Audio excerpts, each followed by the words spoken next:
All right, let's dive into something pretty fascinating, shall we? Provability logic. And we're going deep, folks, really deep into the Stanford Encyclopedia of Philosophy's entry on this topic. And trust me, as a philosopher, you're going to find this one really thought-provoking. It raises some really big questions about, like, what we can even know and, what truth actually is. Yeah, it's one of those areas where math and philosophy, they just collide in a really mind-bending way. We're basically looking at what formal systems, things like arithmetic, can actually say about, well, their own ability to prove stuff. So hold on, we're not just doing math here, right? Yeah. It's more like we're using math to think about math, right? That's where the philosophy kicks in. You got it. And to do this, we use this specialized type of modal logic. Now, I'm guessing you're probably familiar with modal logic, right? It deals with all those ideas of possibility and necessity. But here's the cool thing. The concept of provability inside a really strict mathematical system, it actually gives us a super clear interpretation of necessity. It cuts through all that ambiguity that usually hangs around these modal concepts. Okay, I'm already seeing how this could get pretty potent philosophically. Yeah. We're taking these modal ideas and grounding them in something super concrete, mathematical proof. So where do we even begin with something like this? Well, any exploration of provability logic, it pretty much has to start with Kurt Gödel. His incompleteness theorems back in the early 1900s, they totally changed how we understand formal systems. Ah, Gödel. That name just echoes through math and philosophy. But for someone who, maybe hasn't spent their life in mathematical logic, can you remind us what makes those theorems so groundbreaking? Sure. So his theorems basically demonstrate that you take any formal system that's sufficiently powerful, like Peano arithmetic, which tries to describe the natural numbers, and it's inevitable. There will be true statements that it just cannot prove. And even wilder, the system can't even prove that it's consistent. Wait, so even something as fundamental as arithmetic, it has built-in limitations. That's kind of unsettling, right? Yeah. I mean, as a philosopher, you're always looking for that solid ground, and this suggests that even math might not have it. It's a huge realization, and it really ripples out into all sorts of philosophical areas. And it brings us to a really key concept that provability logic grapples with: self-reference. Think about that classic liar paradox, The statement is false. It just creates this contradiction by referring to itself. Yeah. That one just twists back on itself. It's like if it's true, then it's false, but if it's false, then it's true. Exactly. And Gödel's incompleteness theorems, they showed us that we can build similar self-referential sentences right into formal systems of arithmetic. So there are mathematical statements that are basically saying, I am not provable in this system. Yeah, that's the core of it. And because of Gödel, we know if a system is consistent, meaning it doesn't have contradictions, then any sentence that says it's not provable, that sentence must be true. But it's a truth that the system itself can't grasp. Whoa. This has some deep, deep implications for philosophy of language and how far we can go with formalization.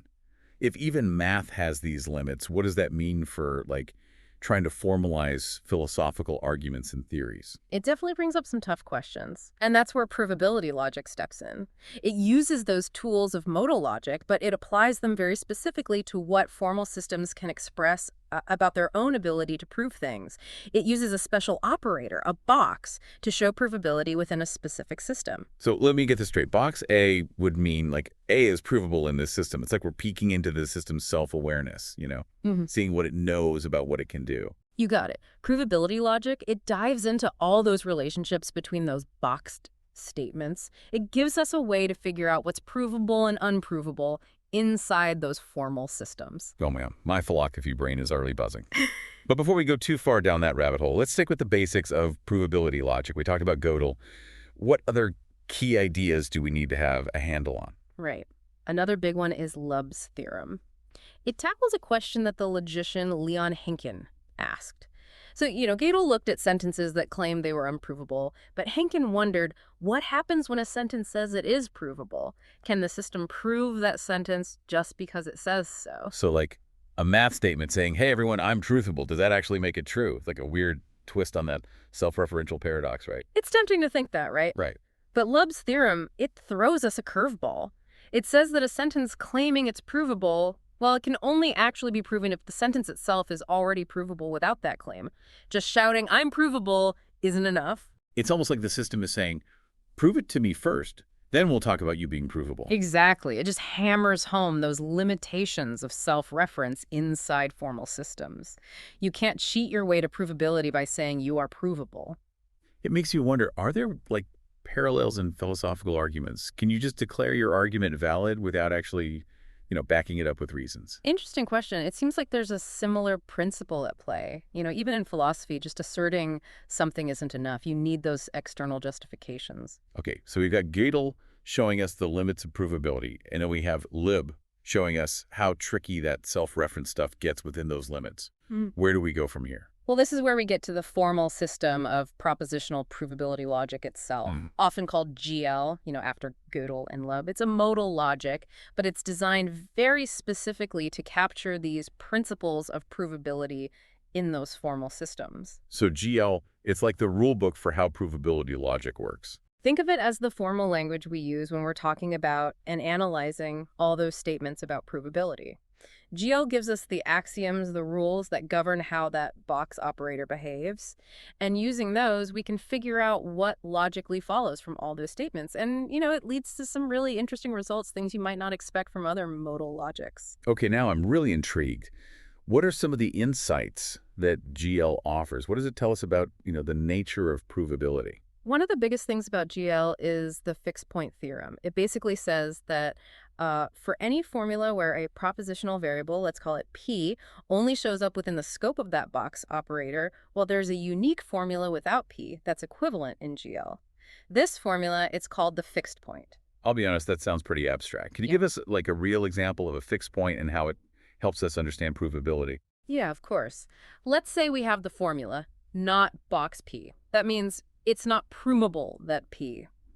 The fixed point for this one is not box contradiction. The cool thing is GL can prove that these two formulas are actually equivalent. So it's not provable that P is the same as saying it's not provable that there's a contradiction. That's a pretty powerful link. I can already see how this relates to, like, Gödel's ideas about consistency. You're right on the money. That fixed point, it connects directly to Gödel's second incompleteness theorem. Remember, he showed that a consistent system can't prove its own consistency. And not box contradiction, it basically expresses the consistency of that system. So the fixed point theorem, it's like giving us this modal logic angle on Gödel's second incompleteness theorem. We're translating some really deep metamathematical stuff into the language of GL. Exactly. And that's what's so powerful about GL. It gives us this way to represent and reason about some really complex ideas about provability and consistency, all within a formal framework. This is really cool. We're seeing how provability logic can shed light on not just math concepts, but also, philosophical questions about the limits of what we can know and what truth even is.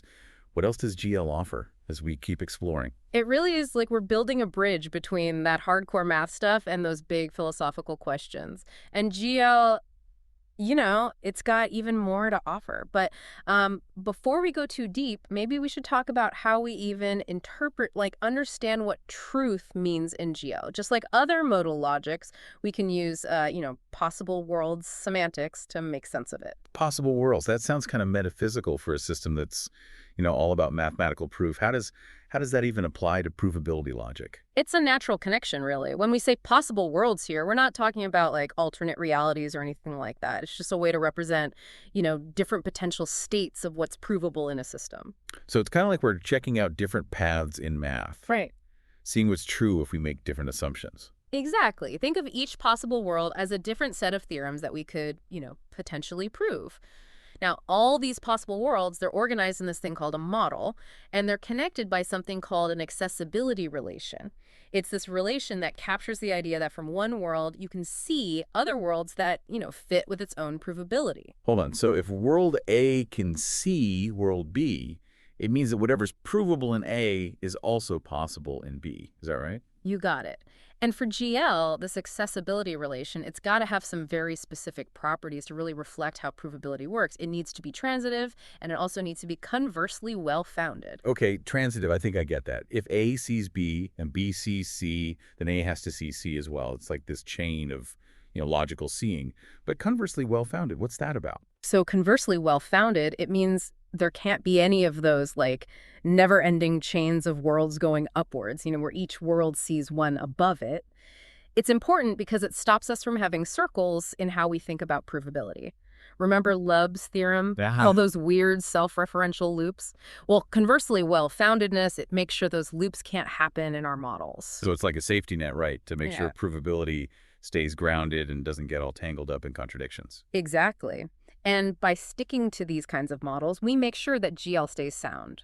What that means is all the theorems we can prove in GL, they're actually true when we look at them through this possible worlds lens. That's good to know. But is GL also complete? Does it capture, like, all the truths about provability that we could express using its language? Or are there some aspects of provability that kind of slip through the cracks? That was a big question back in the day. But luckily, a few different logicians, people like Christer Segerberg, Dick Jong, and Saul Kripke, they all proved independently that GL is actually complete when it comes to those transitive and conversely well-founded frames. Phew, that's a relief. So GL isn't missing any of the important stuff about provability, Yeah. within what it can express. That makes it even more powerful as a tool for exploring all this philosophical stuff. And it gets even more interesting. That completeness, it also works when we look at a smaller group of models, finite, transitive, irreflexive trees. This was really important for Robert Solovay when he was proving the arithmetical completeness theorem. It's this huge result that connects GL to, a real concrete system, piano arithmetic. Now, arithmetical completeness, that sounds pretty intimidating. Can you break that down for us? What is it, and why is it so important? Of course. Solovay's theorem, he proved it in 1976, and it establishes this really elegant link between the abstract logic of GL and the concrete system of piano arithmetic. We usually just call it PA. Okay, I'm listening. Tell me more about this connection. So in essence, Solovay's theorem says that GL can prove a modal formula if and only if PA can prove all the possible arithmetical translations of that formula. To put it simply, GL captures everything PA can say about its own provability predicate when we're using that propositional modal logic language. That's amazing. We have this elegant modal logic, GL, and it's actually strong enough to represent a big chunk of what a complex system like PA can express about provability. It's like we've found this like Rosetta Stone for understanding the language of provability inside these formal systems. That's a fantastic way to put it. And, this connection, it has some big consequences. It lets us use the tools and insights we get from GL, which is a decidable system. Wait, hold on. Decidable. What does that mean exactly? A decidable system, it means there's this algorithm, like a step-by-step process that can tell us whether any formula is a theorem of that logic. We can systematically check all the possible models of GL on those finite, transitive, irreflexive trees we were talking about. So we have a guaranteed way to figure out if a statement about provability in GL is actually logically valid. That's a pretty handy tool to have. It is. But here's the thing. PA as a whole, it's undecidable. There are some arithmetical statements where no matter what procedure we use, we can't say for sure whether they're provable in the system or not. So we're using a system with a clear decision procedure, GL, to study part of a system that doesn't have one, PA.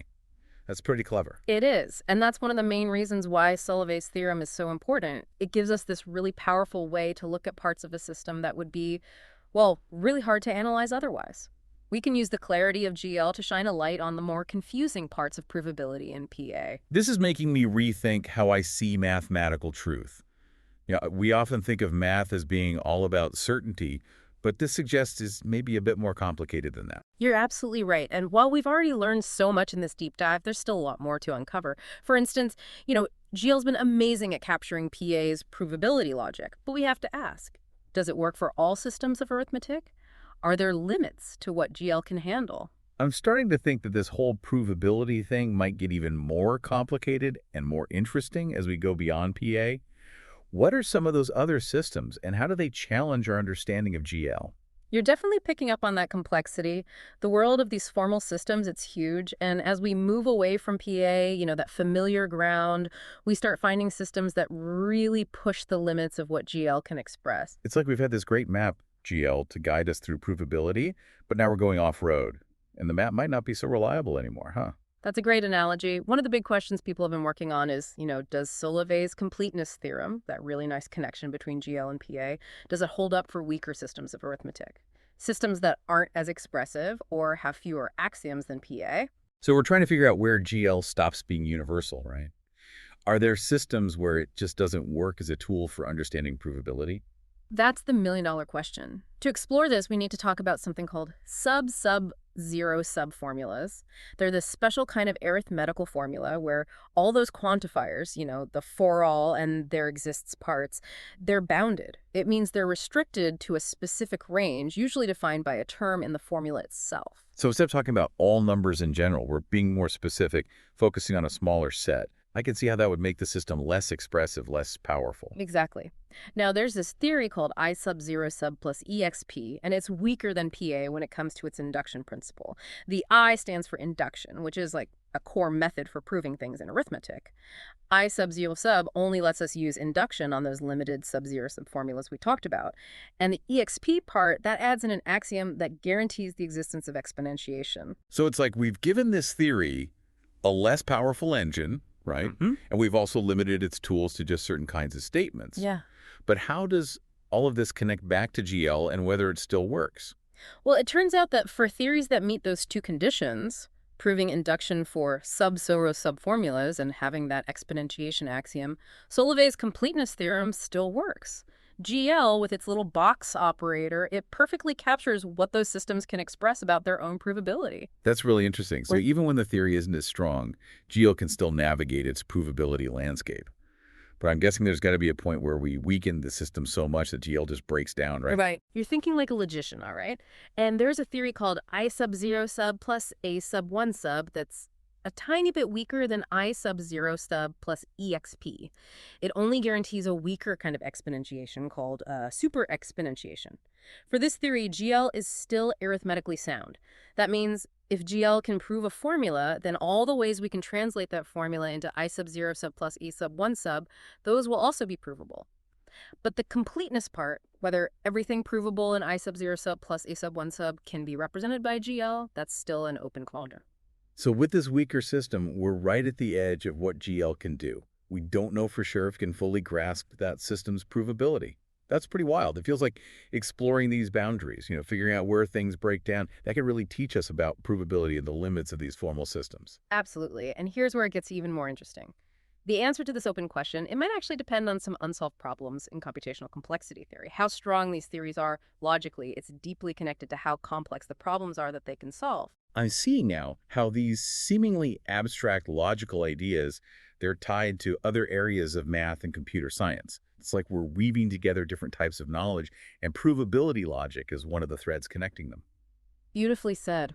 And while we're still trying to find that lower limit of GL, the fact that it can capture the provability of so many systems is pretty remarkable.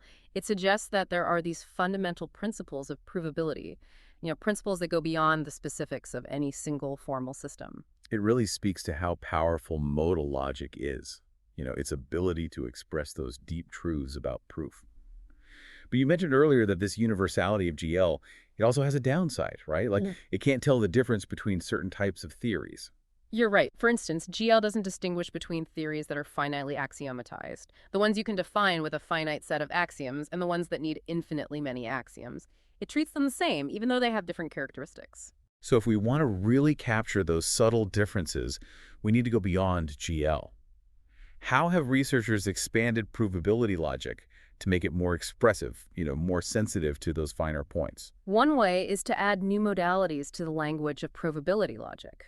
For example, we could add a new operator to talk about the interpretability between different theories. Interpretability, like being able to translate one theory into another. Exactly. Let's say we have two theories, T1 and T2.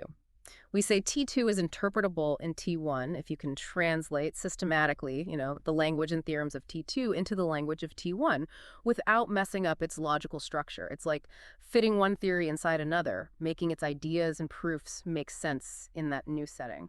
So it's a way to compare how expressive different theories are, how they relate to each other.